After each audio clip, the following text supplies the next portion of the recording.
I've had my coffee. I don't have any more. Show off. I'm not showing off. I'm trying not to cough and splutter. I feel a bit cold, isn't it? Are you good? I haven't turned the heating on. Are we all right? I'm okay. We're all hot-blooded males. Yes. Yeah, it feels good in here. Help me. You need to watch yourself. Yeah, always. Okay. Well, we've done a lot of podcasts, but this is the most scary. Oh, it is for us. Yeah, we're scared too. We're scared too. Don't feel bad.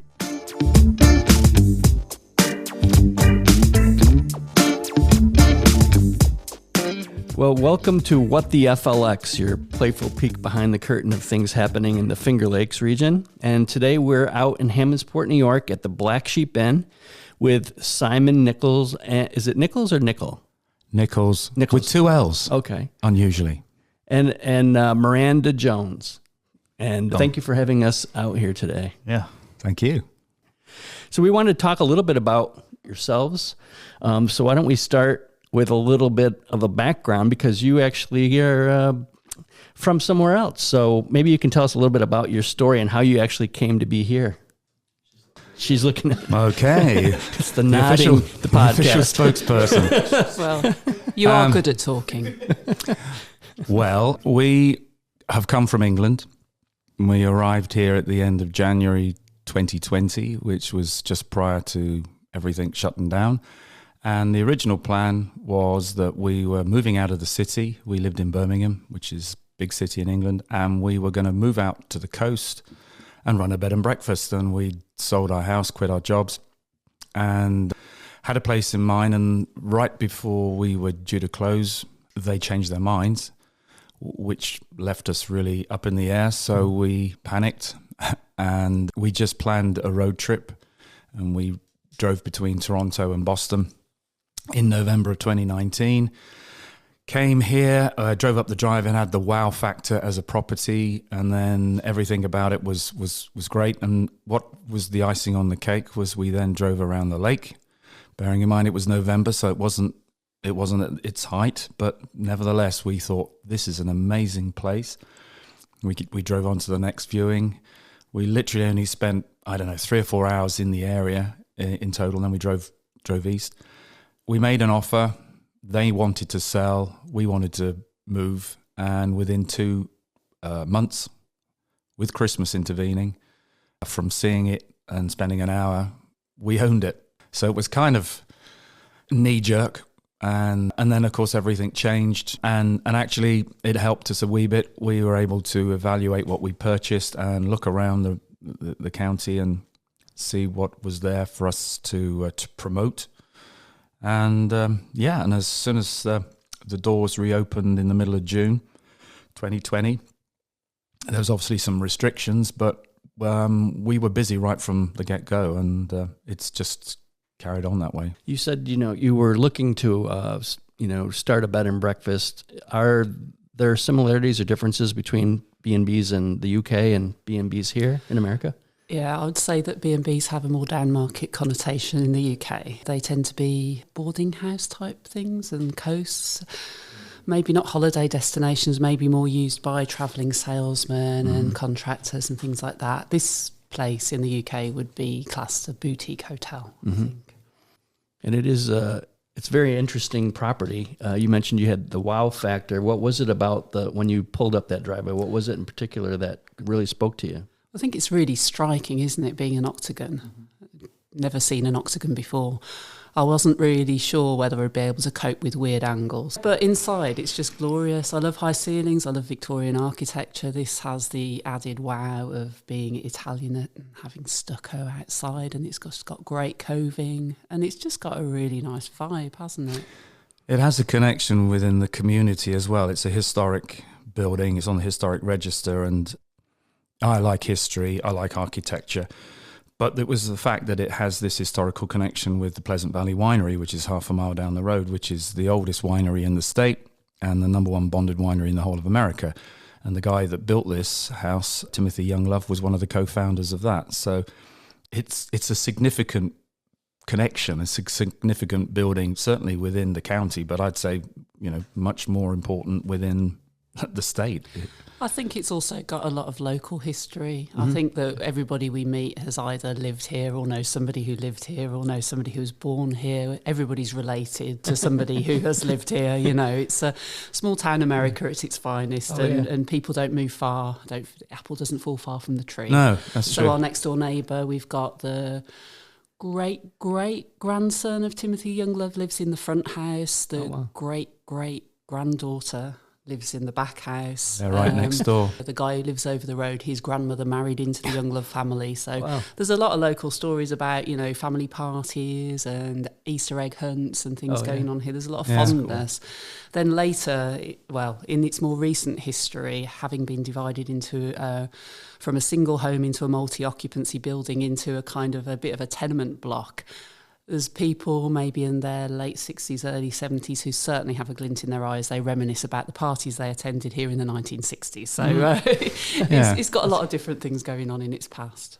Indeed. 6 degrees of separation from the black sheep inn, Indeed, right? I know. Sorry, Kevin Bacon, but of course, next time he's out, he'll have to stay here. Absolutely. You know, perfect fit. Yeah, if you can put a good word in for us, that'd be nice. We'll see what we can do. Yeah, I'll shoot him a text right after this. Yeah. So don't count on anything. It is interesting too, because in addition to being historic, just from the architectural standpoint, it is the connection with the wine, right? In the wine region, because this is a wine region. So that's also a real big, fit. Yeah, no, there's that, when we decided we were going to buy the place, and I did a lot of online research, and I just thought there are so many, pardon the pun, there are so many different angles to how this place could be promoted, in terms of the Englishness, the historical octagon, and the growing importance of the Finger Lakes region, but particularly the Keuka Lake wine industry. It had a fantastic record, and has in recent years, of getting awards within the state for its wines and the wineries that provide it on Keuka Lake specifically. It feels to me like it's the epicenter of quality wine. I know Seneca Lake has a lot of very good wineries, but it's just the fact that you've got multi-generational European winemakers coming to this lake, German, French, Australian, Danish, that's an incredible sign, isn't it? In the sense that they know where they can make good wine. And I think it's elevating the whole reputation for, the region in terms of the quality comparatively to globally. Right. So it's a great opportunity for the area to pick up on that and, promote itself as such. Now, are you guys wine drinkers? Or Obviously. craft beer drinkers? Yes. I think we're English. Both. There you go. I think we would probably drink puddle water if there was no other options. As long as it had a significant alcohol content. Exactly. Yeah. Water's for fish. Yeah. We enjoy. There's so much choice. At the bottom of our drive, you've got the brewery Broken Dreams. The guy makes really, really good craft beers. Excellent. But no, we've got some fabulous. I think one thing we've noticed in the 4.5 years we've been here, there's been a real upsurge in new distilleries. I think we're up to about 7 around the lake. I think we've got a similar number of breweries, but I think we've at least 20 wineries around just this lake alone. So it's and generally speaking, the quality is very good. So we have tried all these things, because people want to know where's the best place to go. We're only here for one full day, and we just want to know. So we like to recommend one place or another. So we have to sample the goods, don't we? Yeah. We call it research. Research. Yeah. We're kind of enabling our alcoholism. Somebody's got to do it. Well, taking one for the team. You're the concierge, though, right? You're not only the host, but you're the concierge. Yeah. So you kind of have to have some, familiarity with it. Indeed, and it's fun. I can see why people want to come back here time and time again. That's been something we've really appreciated, is the number of people who have come back to us, and when we don't believe it's simply about us or simply about this place. It's a combination of this is a place that they know and they're familiar with, and they can be relaxed and happy at the bed and breakfast. However, 1 day, 2 days is not enough. There's so much to do. So they come back time and time again. That's for the whole experience, right? So, Yeah. And if you guys have that knowledge to share the area with them, that just draws you in. Yeah. We had a couple recently and they've come back several times, and they were coming here before they started coming and staying with us. And they have a plan whereby they research the area. And every time they come back, it's once a year, but when they come back, they're going to see new places every time, which suggests that the place is continuing to expand, and they can fulfill that desire to just come and see new places. It's great. Yeah, and you get an opportunity then the whole experience is different. You've got the parts like coming here that are special and familiar and they're comfortable with, but then they get to, try something different, which is kind of changes the whole experience, really. And the general feedback, this is interesting. We get so much feedback, obviously, because we have so many people come and stay with us. Is their feedback is what I've just described. The sort of standards of everything has really improved in their time of coming up here. I kind of feel that the COVID period and the lockdown period was an opportunity for many businesses to maybe invest a little bit more in their own infrastructure. I think a number of the tasting rooms, for example, have really improved in the time we've been here, and so that improves the tourist experience. It's accumulation of things that helps to keep the numbers going up, tourist numbers coming up. Is there anything in particular, or that people, when they come here and stay with you, that they are looking for, or is there anything that they're looking for that usually that might surprise you in some way? It's obviously wineries. Hiking is a big deal, and of course we've got a lot of options for hikers. We do have some people who come with bikes on the back of their cars, or with the odd person who's pulling a boat. And the lake is obviously fantastic in the summer months. So there's and museums. We've had people who have come here. Corning Museum of Glass is the particular favourite, but a lot of people come to the Curtis Museum and to the Finger Lakes Boating Museum. They're both just down the road. So there's a combination, and there's other people who just come here just to chill. Right. I think Farm Sanctuary's a draw as well. Oh yeah, Farm Sanctuary. Yeah. We have a lot of people come to visit there. They book a tour while they're here as well. So we're only 20 minutes away. Right. Yes. And that kind of fits too with, maybe you can talk a little bit about your breakfasts, because they're unique in a way, but also extremely popular from what I understand. Yeah, they are popular. I'm very pleased about that. I think that was one of the big things about us going, leaving our corporate jobs and deciding to do our own thing, was absolutely tied in with being vegan. Absolutely really important to me to feel that I had integrity and was being my authentic self in common parlance, which is, But yeah, so we decided absolutely that we were going to run a vegan inn. It's a bit of a risk, don't know how you're going to be received. So we got rid of all the feathers, replaced the bedding so that fitted in with our ethics. We supply vegan, organic toiletries. All of the cleaning products are plant-based and hopefully do as little damage as possible to the environment. And yeah, we kind of follow a more traditional English model of breakfast in a bed and breakfast. I know that it seems to me here that people come collectively to a communal table and eat at a certain time at breakfast and eat what they're given, which isn't what we're used to in a hotel experience in the UK. So we absolutely wanted to follow that. So I make granola, so that's one aspect of breakfast. We're up to 4 different varieties of granola now, and they're available to buy in the shop, and a lot of people take them away and contact me in the interim saying, I've been dreaming about your chocolate granola. It's all I dreamt of, really, So we've got chocolate, super seedy, gingerbread and cherry bakewell granola. I prepare fresh fruit cocktail every morning, so you get your vitamins in. And I make fresh muffins or croissants or fruit breads as well. So that's your kind of first course, if you can call it a course. Then we have a choice of 4 hot entrees, which are cooked to order. Pancakes, French toast. We've got a breakfast sandwich at the moment, and the full English, which obviously, we're selling our Englishness. It's our USP, and boy, do you know it when you've stayed here. And they're really popular. And we have as Simon said, we have a lot of people come back time and time again, and I've had kind of dilemmas really. Should I change the menu? Should I add more variety? But people walk through the door going, "Tell me you do the full English." Yeah, and they're like, "Oh, good." Well, the good thing about the full English is you don't need to even consider having lunch. Yeah, That'll take you all the way through. I mean, she's a feeder, so Yeah. The portion control is I have non-existent. three sons, control. so I'm used to feeding Right. bottomless pits, and you get that experience as a kind of guest here.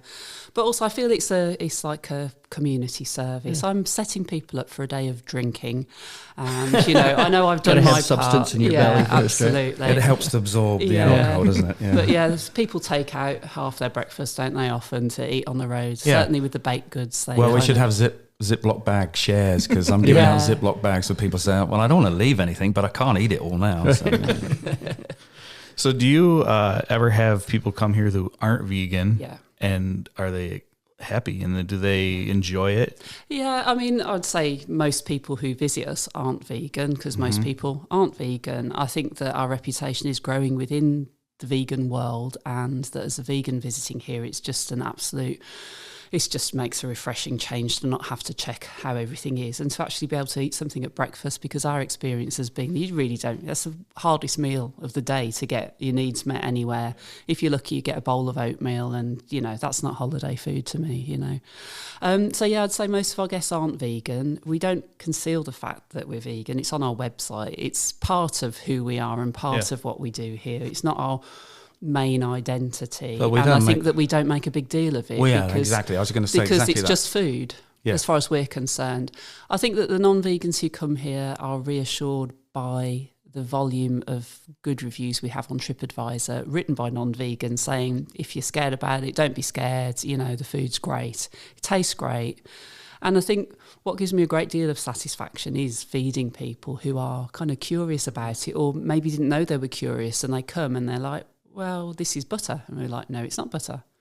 And it kind of gives people food for thought, really, to think that actually you can mimic the taste. Sorry, are you talking about me? Are you talking A little off bit, but mic no- about but it? Just good. a wee, there was a So- wee pun. There was a wee pun in Oh, there. really? Food for thought. Oh, sorry, I don't even know I'm doing it. Sorry. Yeah, but people ask us about that. They're curious about the milk that we use. They're curious about the butter. They're curious about how you can actually bake things without eggs. But you're right. We really don't make a big deal about it. I mean, we don't honestly know. The trick is in looking at the plates and seeing how much food's been left, because that says it all, really. The reputation helps with that, so there isn't that like nervousness. Like, you guys prepare good food. That's all that matters, right? Yeah, and I think we're really conscious of providing good value for money. So, I mean, we are generous in everything that we do, because that was really important, that people felt that they were absolutely getting everything that they should be getting for the price that they're paying, really. Yeah. Well, we give, I think, extremely generous discount percentages on people to book again. And a few people have said to us, well, that's crazy you're doing that. But I actually look at it, and you look at, if you like, the lifetime value of some of these people who've come back 6 or 7 times. Would they have come back 6 or 7 times if we didn't offer that discount? And I'd much prefer to keep filling rooms and keep people happy than trying to, squeeze the last buck out of everybody in the hope that they might book. So, we're kind of relaxed about stuff like that. I was going to say, if you're successful, then Yeah, people keep coming back. Can we go back to the inn? It's an octagonal shaped inn, built in 1800s. And can you talk a little bit about the architecture of this building? Because if people haven't been by here in Hammondsport, they might not have seen it, but it's pretty stunning. Inside is pretty breathtaking too. It's lovely.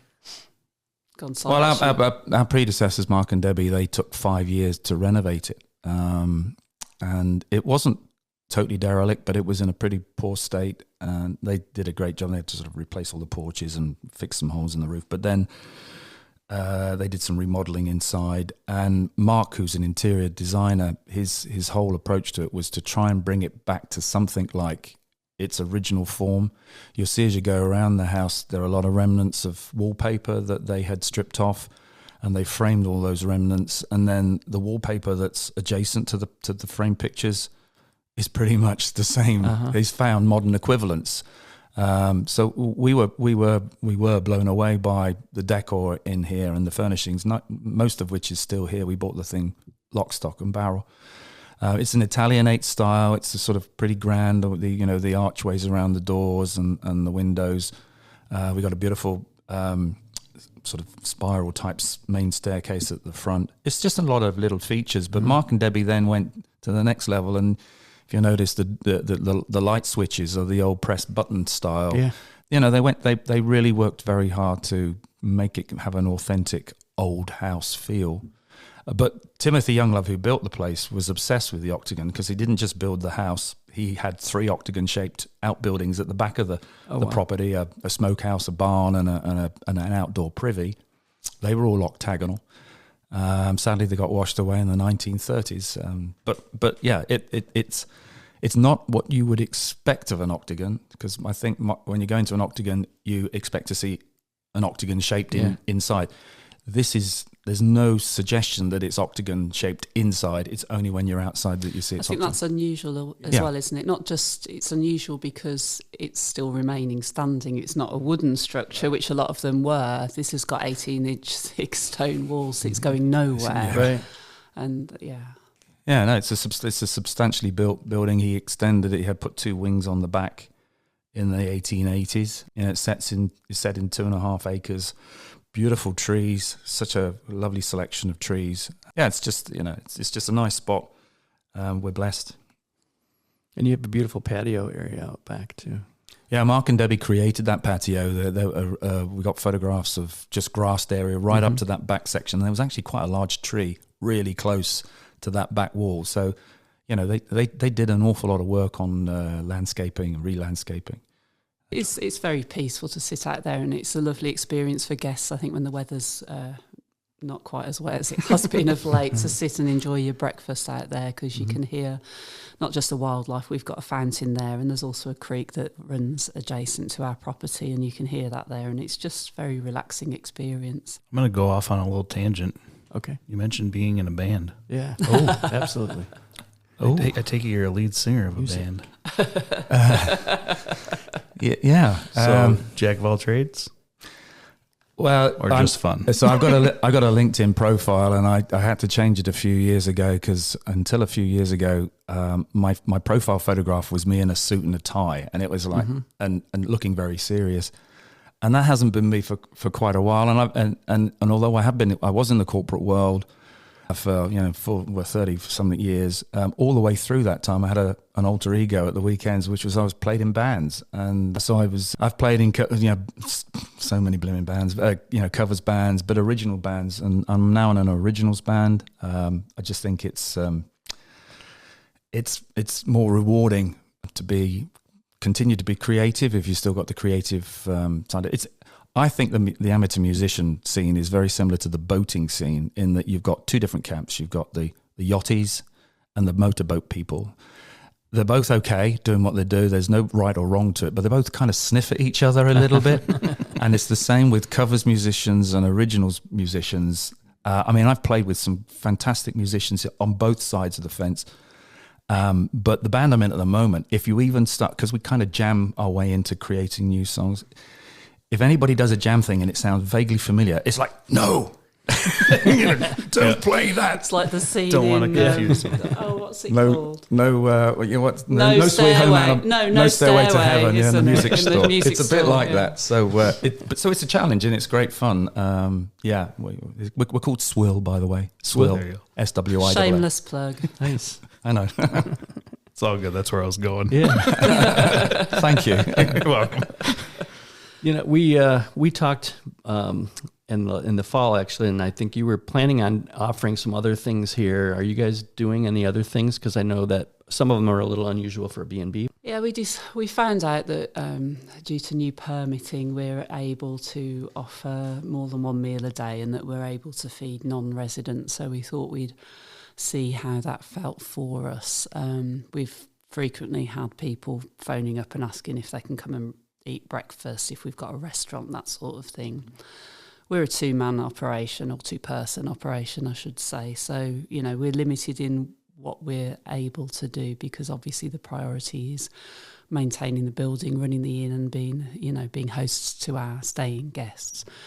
But we've decided to try having food events throughout the year. We've scheduled them throughout the year at the moment, so we may mix and match that a little bit. But we're offering a brunch option, which is basically the inn breakfast delivered to people who aren't staying here. We've got a once a month supper club, so different themed foods for that. We've had a British curry night and an Italian night so far. I think the next one is English favourites, which is, very much pie and mashed potato and apple crumble and custard.